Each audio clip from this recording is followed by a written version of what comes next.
Claude, Dylan et Mathilde, le clan de Didier Deschamps retrouve le sourire après le deuil, un moment fort qui émeut les supporters. La victoire de l'équipe de France face au Paraguay n'a pas seulement marqué une nouvelle étape dans cette Coupe du Monde 2026. Dans les tribunes du Lincoln Financial Field de Philadelphie, une scène discrète mais particulièrement émouvante a retenu l'attention de nombreux supporters.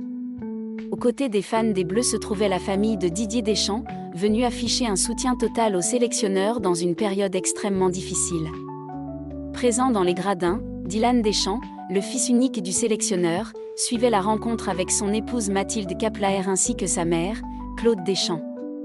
Tous les trois sont apparus souriants, unis et pleinement investis derrière l'équipe de France. Une image qui a rapidement circulé tant elle symbolise la force d'une famille confrontée à l'une des plus grandes épreuves de sa vie. Ces dernières semaines ont en effet été particulièrement douloureuses pour le clan Deschamps. Le 23 juin dernier, Didier Deschamps a perdu sa mère, Ginette Deschamps. Une disparition qui a profondément bouleversé le sélectionneur des Bleus en plein mondial. Dès l'annonce du décès, il avait quitté le camp de base de l'équipe de France aux États-Unis pour rentrer en France afin d'assister aux obsèques.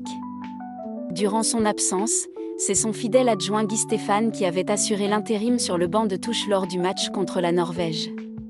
Une situation exceptionnelle qui avait rappelé que derrière l'image du sélectionneur expérimenté se cache aussi un homme confronté à la douleur du deuil.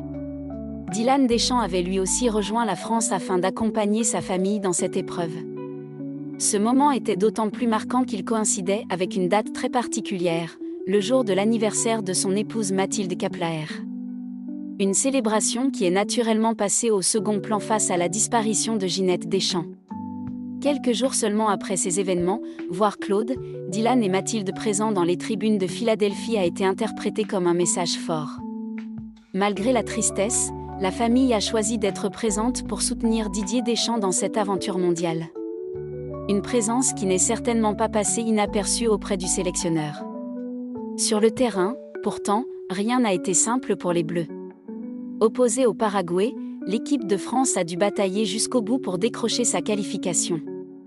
Les hommes de Didier Deschamps se sont finalement imposés sur le score de 1-0 grâce à un pénalty transformé par Kylian Mbappé dans une rencontre particulièrement engagée. Mais au-delà du résultat sportif, ce sont aussi les tensions du match qui ont marqué les esprits. Après la rencontre, Didier Deschamps s'est présenté devant les journalistes avec une émotion encore palpable. Sans vouloir alimenter la polémique, il a reconnu que certains comportements sur le terrain avaient dépassé les limites.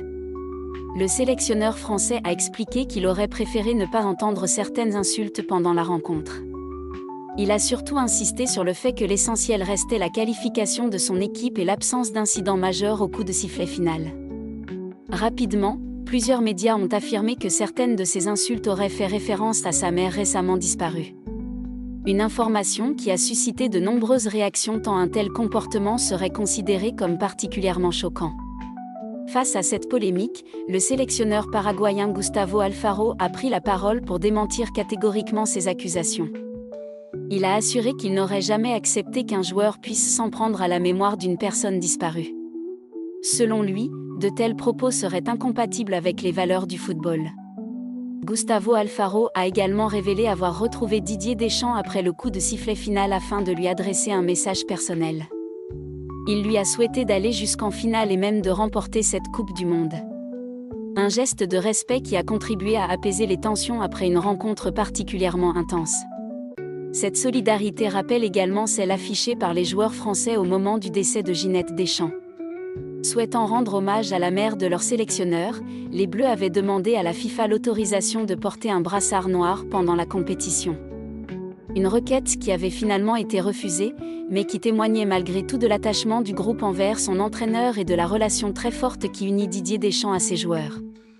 Aujourd'hui, l'image de Claude, Dylan et Mathilde réunis dans les tribunes apparaît comme l'un des symboles les plus marquants de cette qualification. Derrière les performances sportives, elle rappelle que les plus grands champions traversent eux aussi des épreuves personnelles.